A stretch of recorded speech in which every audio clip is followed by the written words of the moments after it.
தமிழக சட்டமன்ற பொதுத் தேர்தலுக்கான வாக்குப்பதிவு நடைபெற்று முடிந்திருக்கும் நிலையில் வடசென்னை பகுதிகளிலிருந்து வாக்கு எண்ணும் பெட்டிகள் சென்னை ராணிமேரி கல்லூரியில் பாதுகாப்பாக வைக்கப்பட்டுள்ளது. இதுகுறித்த விரிவான தகவல்களை எமது செய்தியாளர் நந்தினி நேரலையில் வழங்க கேட்கலாம். நந்தினி, வணக்கம். தமிழக சட்டமன்ற தேர்தலுக்கான வாக்குப்பதிவு நேற்று விறுவிறுப்பாக நடைபெற்று முடிந்த நிலையில் தற்பொழுது வாக்கு பெட்டிகளை கல்லூரியில் பாதுகாப்பு கட்டுப்பாட்டில் ஒப்படைக்கும் பணியானது நடைபெற்று வருகிறது. என்னென்ன கூடுதல் பாதுகாப்பு அமைக்கப்படுகிறது? முழு விவரங்களை சொல்லுங்க.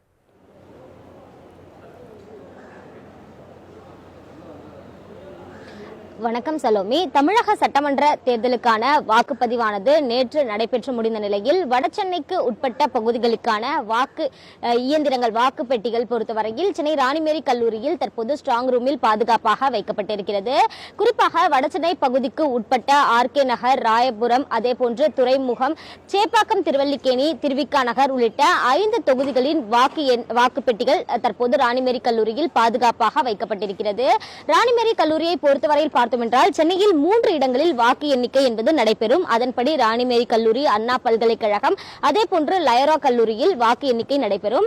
தமிழக சட்டமன்ற பொதுத் தேர்தலை பொறுத்தவரையில் வரலாற்றில் இல்லாத அளவிற்கு இந்த முறை வாக்குப்பதிவானது நடத்தப்பட்டிருக்கிறது.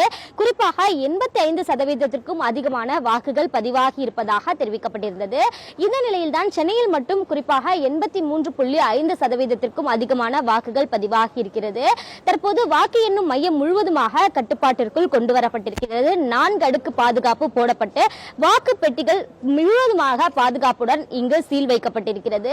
குறிப்பாக முதற்கட்டமாக உள்ளூர் காவல்துறையினர், துணை ராணுவ படையினர், மத்திய பாதுகாப்பு படையினர் என திரளானோர் இங்கு பாதுகாப்பு பணியில் ஈடுபடுத்தப்பட்டிருக்கிறார்கள். 500க்கும் மேற்பட்ட பாதுகாப்பு படையினர் சுழற்சி முறையில் பாதுகாப்பு பணியில் மேற்கொள்ளப்பட்டிருக்கிறார்கள். அது மட்டுமல்லாமல் பார்த்தோம் என்றால் தொடர்ச்சியாக கண்காணிப்புகளும் தீவிரப்படுத்தப்பட்டிருக்கிறது. கட்டுப்பாட்டு அறை அமைக்கப்பட்டு 24 மணி நேரமும் கண்காணிப்புகள் என்பது இங்கு தீவிரமாக மேற்கொள்ளப்பட்டிருக்கிறது. தமிழகத்தில் சட்டமன்ற பொதுத் தேர்தலுக்கான வாக்குப்பதிவு நேற்று விறுவிறுப்பாக நடைபெற்றது. அதிக அளவிலான பொதுமக்கள் நீண்ட வரிசையில் நின்று வாக்களித்ததை நம்மால் நேரடியாகவே பார்க்க முடிந்தது. இந்த நிலையில்தான் வாக்கு எண்ணிக்கையை பொறுத்தவரையில் மே மாதம் 4ஆம் தேதி நடைபெற இருக்கக்கூடிய நிலையில் அதற்கு முன்னதாக வாக்குப்பெட்டிகள் சம்பந்தப்பட்டிருக்கக்கூடிய அந்த கல்லூரிகளில் ஒப்படைக்கப்பட்டிருக்கிறது. நேற்று இரவே அதற்கான அனைத்து பணிகளும் மேற்கொள்ளப்பட்டு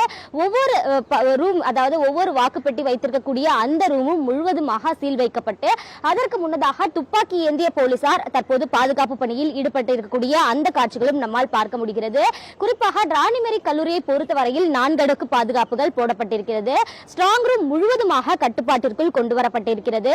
சிசிடிவி கேமராக்கள் பொருத்தப்பட்டு தொடர் கண்காணிப்புகளும் மேற்கொள்ளப்பட்டிருக்கிறது. அது மட்டுமல்லாமல் கட்டுப்பாட்டு அறை அமைக்கப்பட்டு அங்கு அலுவலர்கள் 24 மணி நேரமும் பாதுகாப்பு பணியில் ஈடுபடுத்தப்பட்டிருக்கிறார்கள். வாக்கு எண்ணிக்கை நடைபெறும் வரை எந்த ஒரு அசம்பாவித சூழலும் நடந்துவிடாமல் இருப்பதற்கான அனைத்து ஏற்பாடுகளும் தேர்தல் ஆணையம் சார்பில் மேற்கொள்ளப்பட்டிருக்கிறது. இங்கு மட்டுமல்லாமல் தலைமைச் செயலகத்திலும் தேர்தல் ஆணையத்தின் சார்பாக கட்டுப்பாட்டு அறை அமைக்கப்பட்டு அந்த வாக்கு எண்ணிக்கை மையங்கள் முழுவதுமாக வெப்காஸ்டிங் மூலம் கண்காணிக்கப்பட்டு வருகிறது. இந்த நிலையில் தான் பார்த்தோம் என்றால் தொடர்ச்சியாக நேற்று, அதாவது தற்போதைய நிலவரத்தை பொறுத்தவரையில் ராணிமேரி கல்லூரியில் 5 தொகுதிகளுக்கு உட்பட்ட வாக்கு மையங்கள், அதாவது மின்னணு வாக்குப்பதிவு இயந்திரங்கள் தற்போது இங்கு சீல் வைக்கப்பட்டிருக்கிறது. குறிப்பாக ராணிமேரி கல்லூரிக்கு உட்பட்ட துறைமுகம், ஆர்கே நகர், ராயபுரம் உள்ளிட்ட பகுதிகளின் வாக்கு எண்ணிக்கும் மையங்கள் இங்கு வைக்கப்பட்டிருக்கிறது. மே 4ஆம் தேதி வாக்கு எண்ணிக்கை என்பது தொடங்க இருக்கிறது. இந்த நிலையில்தான் முதற்கட்டமாக தபால் வாக்குகள் எண்ணப்படும். அதன் தொடர்ச்சியாக மின்னணு வாக்குப்பதிவு இயந்திரத்தில் பதிவான வாக்குகள் எண்ணப்படும். மே 4ஆம் தேதி வரை இங்கு கட்டுப்பாடுகள் என்பது தீவிரப்படுத்தப்பட்டிருக்கிறது. எந்த ஒரு அசம்பாவித சூழலும் நடந்துவிடாமல் இருப்பதற்காக 4 அடுக்கு பாதுகாப்பு மட்டுமல்லாமல் காவல்துறையினரும் 24 மணி நேரமும் பாதுகாப்பு பணியில் ஈடுபடுத்தப்பட்டிருக்கிறார்கள். ராணிமேரி கல்லூரியில் மட்டும் சுமார் 100க்கும் மேற்பட்ட காவலர்கள் தொடர் பாதுகாப்பு பணியில் ஈடுபடுத்தப்பட்டிருக்கிறார்கள். அந்த வகையில்தான் ஆர்கே நகர், துறைமுகம், அதே போன்று ராயபுரம், திருவிக்கா நகர், சேப்பாக்கம், திருவல்லிக்கேணி உள்ளிட்ட பகுதிகளின் மின்னணு வாக்குப்பதிவு இயந்திரங்கள் வாக்கு எண்ணிக்கைக்காக ராணிமேரி கல்லூரியில் வைக்கப்பட்டுள்ளது குறிப்பிடத்தக்கது. தங்களின் முழு விவரங்களுக்கு